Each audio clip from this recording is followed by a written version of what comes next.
You know how some people say family is everything? Yeah, mine made me wish I didn't exist. I never thought I'd be the kind of person to write something like this, but here I am. My story isn't about money or school or growing up poor. It's about family. The kind that's supposed to protect you, but instead makes you feel like a mistake. I'm 20 now. A guy who grew up carrying a label I never asked for. See, before I was born, my mom already had a reputation, and not the good kind. She was married once before to a man everyone loved, the kind people called perfect. But life had other plans. He got sick, terminal, and while he was dying in bed, my mom started seeing another man, the man who would later become my dad.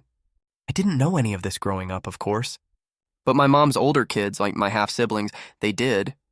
They were old enough to understand every ugly detail, old enough to watch their father fade away while their mother betrayed him. And from that moment on, the hatred had a name. Me. After their dad passed, my mom didn't waste time. She built a new life with mine. My sister came first, then me 2 years later. From the moment I opened my eyes, the label stuck. The affair baby. It wasn't just a rumor. It was a scar I hadn't even earned yet. My dad tried to hold us all together. I'll give him that. He wanted peace, wanted to fix what was broken. But you can't fix something that people don't want fixed. My earliest memories of my half-siblings are cold shoulders and glares. I'd run up to say hi at family gatherings. They'd brush past me or mutter something like gross under their breath. I didn't get it then. I just knew I wasn't wanted. Then came the day everything changed. I was maybe 5 or 6. Some big family get-together. Everyone was there. Both sides. The living room was loud, adults chatting, kids playing. And then out of nowhere, my oldest half-brother stood up, pointed straight at me and my sister and said, loud enough for the room to stop, "Those two aren't family. They're just the affair kids." Silence. My mom went pale. My dad stood up so fast his chair hit the floor. I didn't even know what the word affair meant yet, but I could feel the venom in his voice. My sister tugged at my sleeve, trying to hide behind me as she started to cry. My dad yelled, told them to shut up, to act like decent people. But you can't unhear something like that. The adults looked away like picking a side would burn them. And maybe deep down, some of them agreed with him. I asked my mom later what affair kids meant. She brushed it off and said it was just a mean word. But she wouldn't look me in the eye. That's when I knew it was something worse than mean. Something real. That label stuck to me like a shadow. Everywhere we went, I could feel it. My dad's hand would tighten on my shoulder at gatherings, like he was bracing for another hit. My mom would fake a smile, pretending everything was fine. And my half-siblings didn't even have to say anything anymore. One look was enough. Over time, the nickname evolved. We weren't just affair kids anymore. We were homewreckers. Imagine being 7 years old and having a 17-year-old sneer down at you and say, "You ruined my life." I remember standing there frozen. Because how do you even answer that when all you've done is exist? I didn't even know how to process it. What life did I ruin? I wasn't even alive when all the chaos started. But logic didn't matter to them. To my half-siblings, I wasn't a person, I was a symbol. A walking reminder of the moment their family fell apart. And the hate didn't stay trapped inside our house. I wish it had. That would have been easier to survive. But it followed us into school, to the neighborhood, to every corner of our lives. Somehow they made sure everyone knew who we were. The affair kids. I'd be walking down the hallway and hear it whispered behind me. Quiet enough to sting, loud enough so I'd know they said it on purpose. My sister had it worse. Girls her age would sneer right in her face, telling her she shouldn't even exist. And when we tried to defend ourselves, the older siblings were always there to back up the lies, proud of themselves, like spreading hate was some kind of justice. I'll never forget one day at recess. A kid came up to me chewing on a piece of gum and asked, "Hey, why do your brothers and sisters say you broke their family?" And I just stood there. Because how do you even answer that? No matter what I said, it's not true, or nothing at all. I lost. If I denied it, they'd laugh. If I stayed quiet, it looked like guilt. Either way, I walked away branded. My dad noticed. He wasn't oblivious. He'd come home from work, loosen his tie, and see us sitting quiet at the dinner table, pretending we were fine. He'd press us to talk, and we'd tell him about the whispers, the stares, the teachers who looked at us like we carried a stain they couldn't wash off. He'd clench his jaw, that look in his eyes, like he wanted to fight someone but didn't know who to hit first. He'd tell us, "You're not homewreckers. You didn't do anything wrong." And I believed him. For a while. But words can only hold you up for so long when the whole world is tearing you down. Then came my birthday. I was 9, maybe 10. My dad had rented this little pizza place with an arcade in the back, the kind of spot every kid dreams about. For once I felt normal. My friends were there, my sister was helping me win tickets, and Dad was laughing, snapping photos like life was finally good. And then they showed up, my half-siblings. They weren't invited, but that didn't matter. They walked in like they owned the place. At first I wanted to believe maybe they came to make peace, but that hope didn't last.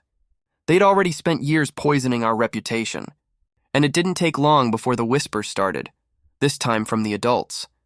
Do you really want your kid hanging around with him? He's an affair baby. I didn't hear it right away, but I saw it happen. Parents pulling their kids aside. One by one, fake smiles, mumbled excuses. We've got to go, maybe another time. Within 30 minutes, the place was empty. The laughter was gone. I stood there, a handful of tokens clutched in my palm, staring at rows of untouched pizza and an arcade that suddenly felt huge and hollow. Dad was furious. He stormed outside to find them, but they were already gone. My sister came up to me, eyes red, holding out one of her tickets like it could fix it somehow. "You can get a toy," she whispered. When we got home, I locked myself in my room. I didn't want cake. I didn't want presents. I just wanted to disappear. Because that's when it hit me. No matter how good I tried to be, no matter how hard I smiled or behaved, I'd never be normal. To them, I'd always be the kid who shouldn't have been born. That birthday burned into my memory. Not because of what happened, but because it showed me something I'd been too young to understand. They didn't just want to hurt us privately. They wanted the world to hate us too. By the time I hit middle school, it felt like me and my sister were walking around with giant red letters on our backs, marks we never earned. You could see what it did to my dad. He'd come home, drop his briefcase, and just stare at nothing. The exhaustion in his eyes said more than words ever could. He wasn't the crying type, but you could tell he was breaking. He begged my mom to step in, to say something to the older kids, to stop them. But she didn't. She'd just shrug, say, "They're upset. They'll grow out of it." Except they didn't. They grew colder, meaner. And soon it wasn't just between the kids anymore. The cracks started showing in my parents' marriage. Arguments whispered at first, then louder. Plates clattering, doors slamming. I'd sit on the stairs with my sister, blanket over my head, listening to my dad's voice break as he said, "Do you see what this is doing to them? Do you even care?" And my mom's voice, flat, distant, "It's not my fault how they feel." That's when I realized this family was never going to heal. It was already burning, and we were the ashes. My dad would argue that we were being destroyed, piece by piece, and my mom would argue that she was tired of being painted as the villain. To her, pretending the problem didn't exist was the solution. To him, that was just another betrayal. And then the divorce hit. I can still see it like it happened yesterday.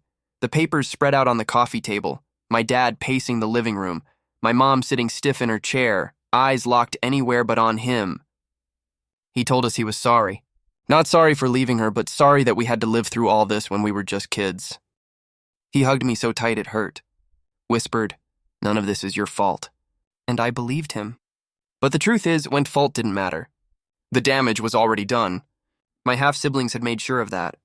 The worst night came not long after, one of those nights where the yelling could probably be heard down the street. My dad came home late, worn down from another long shift, only to be met with my mom unloading years of anger on him. She called him a failure, as a husband, as a father, as everything. I remember standing in the hallway, clutching my sister's hand so tight her fingers went cold. Then the laughter started. Not from my parents, from outside. My dad froze. Then he yanked open the blinds. And there they were, my older half-siblings, standing on the sidewalk, pointing, laughing, clapping like they were watching a circus burn down. One of them even cupped his hands around his mouth and shouted, "Feels good, huh?" Finally falling apart, just like you deserve. My sister broke. She started sobbing, and I dragged her away from the window, but it was too late. The damage was done. That was the moment my dad snapped. He bolted outside so fast the door slammed against the wall. I'll never forget his voice. Loud, raw, years of bottled rage finally spilling out. He shouted that we were his kids, that we didn't deserve this, that they were monsters for laughing while two little kids cried inside their own home. The neighbors came out. Some tried to calm him down. My mom didn't move. She just stood in the kitchen, arms crossed, like none of it was her problem. And me? I peeked through the curtain, watching my dad's face turn red with fury, while my half-siblings smirked, proud, victorious. They knew exactly what they were doing. They didn't just want to hurt us, they wanted to break him. And that night they did. After they left, my dad came inside, his hands trembling. He told us he was done. He couldn't keep living in a house where we were all falling apart while Mom pretended everything was fine. He said he'd always be there for us, but I could see it. The light in him was gone. My sister crawled into his lap, sobbing until she fell asleep. I just sat there beside him, staring at the wall, wondering how people who were supposed to be family could enjoy watching us crumble. That's when it hit me. They didn't just hate us. They fed off it. Our pain was their entertainment. And 4 years later, they got what they wanted most. My dad was gone. He'd been sick for a while, though we didn't know how bad. He tried to hide it, kept smiling for us, pretending everything was fine. But I could see it in his eyes.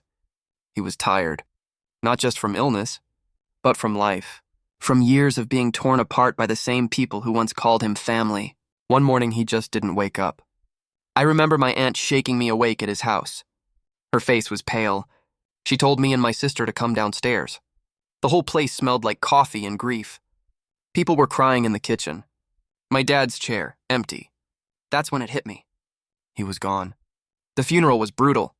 His family came in waves, brothers, cousins, co-workers, everyone saying the same thing, that he was a good man, that he deserved better than the hand life gave him. My sister clung to my hand so tight I could feel her pulse through her skin.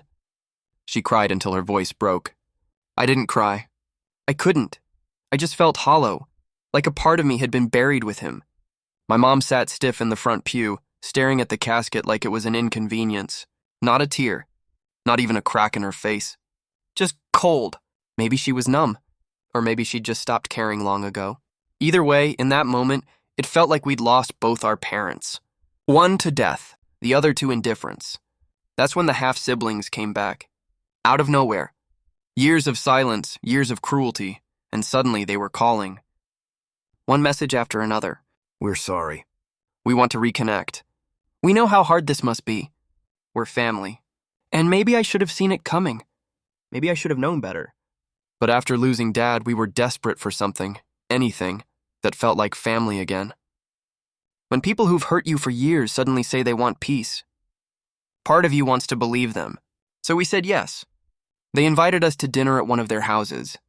My sister spent hours getting ready, like it was some kind of second chance. And for a moment, I let myself believe it too. My sister spent hours getting ready that night, like she was finally about to meet the siblings she'd always dreamed of having. I kept telling myself to stay cautious, to not fall for it, but deep down, I wanted to believe too. I wanted just once for something to be real. When we walked into that house, it almost felt normal. The table was set, food steaming, warm lights glowing across smiling faces. They hugged us, asked how we'd been, laughed like the past didn't exist. For a moment, I let my guard down. I let myself think maybe, just maybe, we were done fighting. Then halfway through dinner, one of them raised their glass. Let's make a toast, they said. Everyone lifted their glasses, eyes glinting.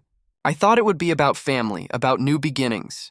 But then I heard it, words that sliced through the air like knives. To karma. To what goes around comes around. To your dad finally getting what he deserved. Laughter. Loud, ugly laughter. It echoed off the walls, bouncing in my head like a nightmare. My sister froze, tears spilling before she could even breathe. I slammed my glass down so hard it cracked. What the hell is wrong with you? I shouted. They smirked. One leaned back and said, Why are you surprised? He was a homewrecker. Now he's rotting and you two finally get to feel what we felt. Another chimed in, Yeah, take a taste of your own medicine. My hands were shaking with rage. I wanted to leap across the table, to wipe those smiles off their faces. But my sister grabbed my arm, whispering, Please, let's go. Her voice was trembling, barely there. We walked out in silence, their laughter following us like a curse. Outside, she turned to me with red eyes and whispered, Why do they hate us so much? Why do they enjoy this? And all I could say was, Because to them, we'll always be the mistake. That night changed everything. I stopped wishing for siblings who cared. I stopped hoping for peace. They weren't family. They were strangers who shared our blood and nothing more. But they didn't stop. If anything, they got worse. My teenage years should have been awkward and ordinary. School, friends, dumb crushes. Instead, it turned into survival. They started showing up, outside school, at the store, even near our house. Standing there with folded arms, smirking like they owned our pain. They'd shout things like, "Homewrecker Jr." across the parking lot. My friends didn't know how to react. Some laughed, others just disappeared. My sister had it even harder.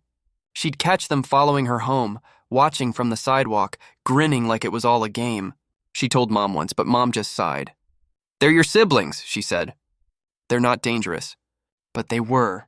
Maybe not with fists, but with words, with presence, with the way they made us feel unsafe in our own lives.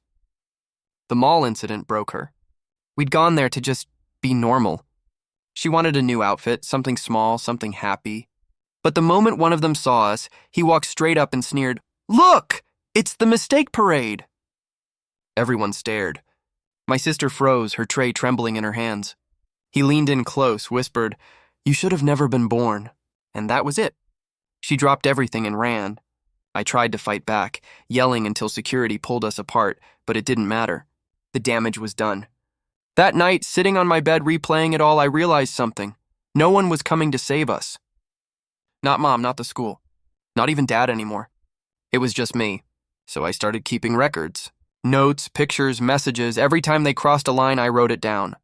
What started as a hidden notebook became a folder, then a USB drive, then cloud backups. It wasn't about revenge. It was survival. My sister didn't know at first. I didn't want to scare her. But one day, she found the folder on my desk, and that was when everything began to change. Instead of getting mad that night, my sister just sat down next to me. Her eyes were tired but steady. She looked at the open folder on my desk and said quietly, "Keep doing it. We might need this one day." And from that moment, it wasn't my secret anymore. It was ours. If she got a text, she'd forward it to me. If she saw one of them lurking nearby, she'd jot down the time and place. It became our secret mission, our way of fighting back without throwing punches. Every entry, every photo, every note was a piece of armor. And the more I documented, the more terrifying it became to realize just how often they were there. Hovering in the background of our lives like shadows that refused to fade. They weren't just angry half-siblings anymore. They were obsessed. Following us wasn't an accident. It had become their twisted hobby. But for the first time, I didn't feel powerless. I had something stronger than fear, proof. Every snapshot, every timestamp, every line in that notebook went into a folder I labeled Truth. One day, one of them tried to corner me outside school. He shoved me against a locker, muttering that I'd ruined his life. I didn't hit back. I just pulled out my phone, snapped a picture mid-shove, and watched his face drain of color. He backed off instantly. That's when I knew. I had something they were scared of. By the time I turned 17, that folder had grown thick. Printed photos, handwritten notes, screenshots backed up in every corner of the internet I could find. I kept the original copy hidden at my aunt's house, just in case. Because deep down, I knew a day would come when it wouldn't just be harassment anymore. They'd cross a line, and when they did, I'd be ready. Looking back now, I think building that folder was the only thing that kept me sane. It gave me control in a world where I had none. My sister leaned on me, and I leaned on the quiet power of knowing that one day the truth would speak for us. And then, it happened. It started on what was supposed to be a good night, a dinner party hosted by our dad's side of the family. My girlfriend was there, her parents too. The house smelled like roasted chicken and old memories. Laughter filled the room. For the first time in a long time, it felt normal. My aunt was telling stories about Dad, funny, warm ones, and I remember thinking, maybe this is what peace feels like. Then someone at the table had to ruin it. "So," one of our relatives asked casually, "have you two thought about reaching out to your older siblings? It's been years. Maybe it's time to bury the hatchet." My sister froze mid-bite. Her fork never made it back to the plate.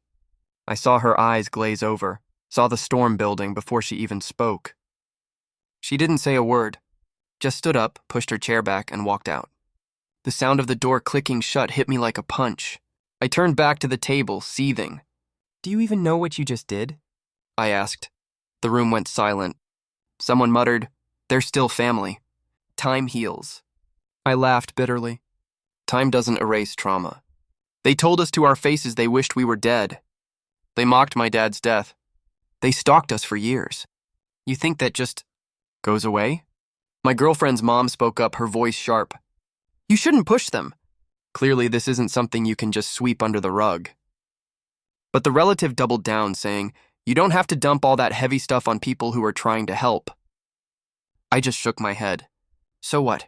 You want me to smile and play nice with people who made my life hell? Got it.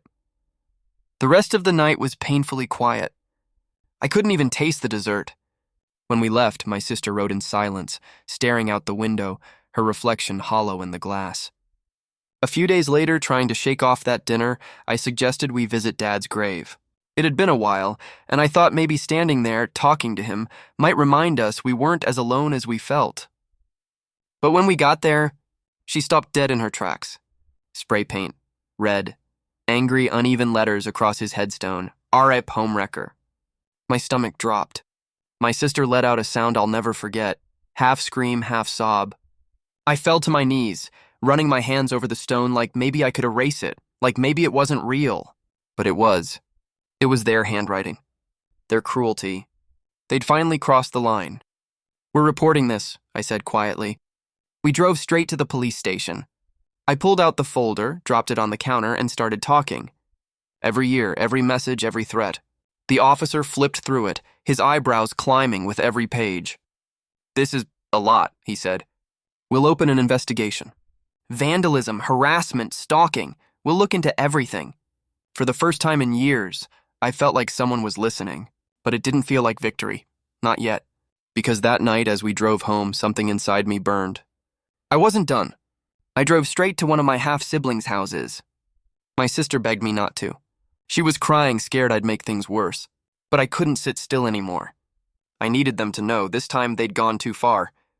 I needed to look them in the eye, to make it clear this wasn't going to slide anymore. When I pulled up, 2 of them were already outside, leaning against their car like they'd been waiting. The second they saw me, those smug little smirks appeared. Well, look who it is, one of them sneered. Little Homewrecker Jr. My chest tightened, but I kept walking. This ends now, I said, steady, almost too calm. You went too far. They laughed. Oh yeah? What are you going to do about it? Before I could even answer, one of them lunged forward and swung. His fist cracked against my jaw, and for a second, everything went white. Then something in me snapped. Years of mockery, bullying, and humiliation, all boiling over at once. I didn't think. I just moved. I grabbed him by the shirt, slammed him against the hood, felt the metal dent under the force. He came at me again, but I ducked, drove my knee into his stomach. He folded over, gasping. The other one jumped in, fists flying, but I caught his arm, twisted, and swept his legs out. He hit the pavement hard. The fear I used to feel? Gone. They weren't these untouchable monsters anymore, just pathetic cowards finally getting a taste of their own cruelty. I stood over them, heart pounding, fists clenched. You ever touch me or my sister again, I growled, and you'll regret it. Next time I won't stop at defending myself. I left them there, bruised pride and all, and went straight to the police station. My jaw ached, but my mind was clear for the first time in years. I filed a report, not just for the vandalism, but for the assault. And when I showed them the bruises and years of proof I'd collected, they didn't dismiss me this time. They listened. They believed me. The shift was real. The system was finally watching, and my half-siblings had no idea what was coming. Within a week, the warrants went out. It wasn't instant justice, but it was justice in motion. Months of hearings, paperwork, and court dates. The restraining orders came first, and that alone felt like breathing after years underwater. When I saw them in court, I almost laughed. They didn't look so tough sitting in the defendants' chairs, pretending to be innocent. The prosecutor laid it all out. The stalking, the threats, the vandalism on Dad's grave. Then came the assault.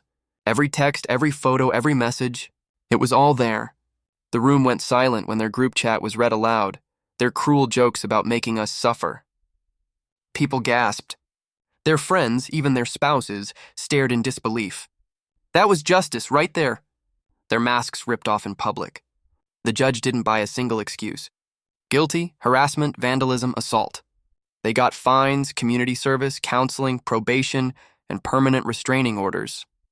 their reputations shattered. Friends distanced themselves, one marriage even collapsed under the shame, and for once our relatives saw the truth. The same ones who always said blood is blood finally realized what that blood had done. One cousin even apologized. I didn't forgive them, but I accepted it. At least no one would ever push reconciliation again. When I walked out of that courthouse, papers in hand, my sister beside me, it hit me. This was closure. Real, quiet human closure. Not revenge, just peace. That night, we had dinner with the people who mattered, my aunt, my girlfriend, a few of Dad's old friends. Laughter, warmth, no tension. My aunt raised her glass and said softly, "To the family you choose." And that's when I realized that we'd finally broken the cycle. They toasted to Dad's death once. But that night, the last toast belonged to me and my sister.